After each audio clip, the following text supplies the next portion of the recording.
स्वर्गीय सारे पाटील यांचा खरा राजकीय सामाजिक आणि रक्ताचा वारसदार गणपतराव पाटील, कोल्हापूर जिल्हा अध्यक्ष माजी मंत्री सत्यजित उर्फ बंटी पाटील यांचे प्रतिपादन. बदल हवा तर आमदार नवा असा दृष्टिकोन ठेवून परिवर्तन करा असे केले आवाहन. स्वर्गीय सारे पाटील यांनी शिरोळ तालुक्याला रूप दिले, विकासाला गती दिली, तालुक्याला तळफोडाप्रमाणे जपले. त्यांचा खरा राजकीय सामाजिक आणि रक्ताचा वारसा गणपतराव पाटीलच हे येतेच आहे. हा वारसा कोणीही घेऊ शकत नाही. गेल्या निवडणुकीत सर्वांनी ज्यांना मदत करून आमदार केले ते भाजपाचे आहेत, शिंदेचे आहेत की अजित पवार गटाचे आहेत ते सांगावे. आता ते स्वतःच्या आघाडीकडूनच निवडणूक लढवत आहेत, त्यांच्यावर विश्वास कसा ठेवायचा असा सवाल काँग्रेसचे कोल्हापूर जिल्हा अध्यक्ष माजी मंत्री सत्यजित उर्फ बंटी पाटील यांनी केला.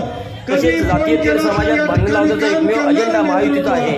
आपले भवितव्य सुखकर करण्यासाठी आणि भविष्य घडविण्यासाठी ही निवडणूक महत्वाची आहे. बदल हवा तर आमदार हवा असा दृष्टिकोन ठेवून परिवर्तन करा. संयमी सुसंस्कृत सर्वांना भेटणारे आणि कामे करणारे नेतृत्व गणपतराव पाटील यांना विजय करा. आमची सगळी ताकद तुमच्या पाठीशी आहे अशी ग्वाही सत्यजित बंटी पाटील यांनी दिली.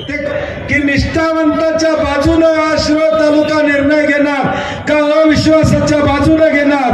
आपण ताकदीनं येणाऱ्या 20 तारखेला गणपतराव दादांसारख्या निष्ठावंताच्या पाठीशी राहावा ही विनंती करण्यासाठी मी या ठिकाणी आलेलो आहे. परवा मागच्या आठवड्यात कुरुंदवाडला सभा झाली.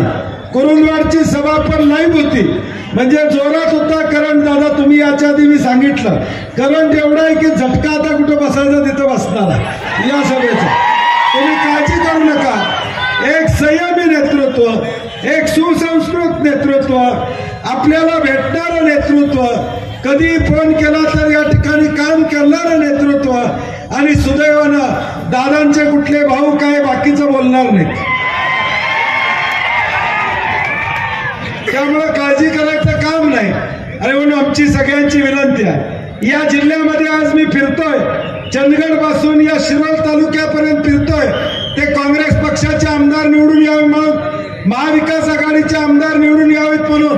कारण की शेवटी या राज्यामध्ये जी काय महायुतीचं सरकार आहे हे एक भ्रष्ट सरकार आहे. ज्या भ्रष्ट सरकारनं छत्रपती शिवाजी महाराजांचा पुतळा पडला त्यामध्ये भ्रष्टाचार केला. बदलापूरमध्ये एका लहान बालिकेवर अत्याचार झाला, तिची बाळंती नाही, 14 तास पोलीस स्टेशनला होती, तक्रार सुद्धा घेतली नाही. का तर भाजपचा या ठिकाणी संस्था असल्यामुळे त्याची तक्रार घेतली नाही. मनोज जरांगे पाटलांसारखा आमचा एक तरुण सहकारी अंतरवाली सराटीमध्ये या ठिकाणी मराठा आरक्षणाला बसला, त्यावेळी त्या ठिकाणी गोळीबार लाठीमार करायचं काम कुणी केलं? कुणी केलं? या सगळ्या गोष्टी या महाराष्ट्रामध्ये गेल्या 3 वर्षामध्ये भाजपच्या माध्यमातून समाजामध्ये धुई करण्याचं काम त्या ठिकाणी केलं. आज भाजपच्या लोकांची भाषणं ऐका, समाजामध्ये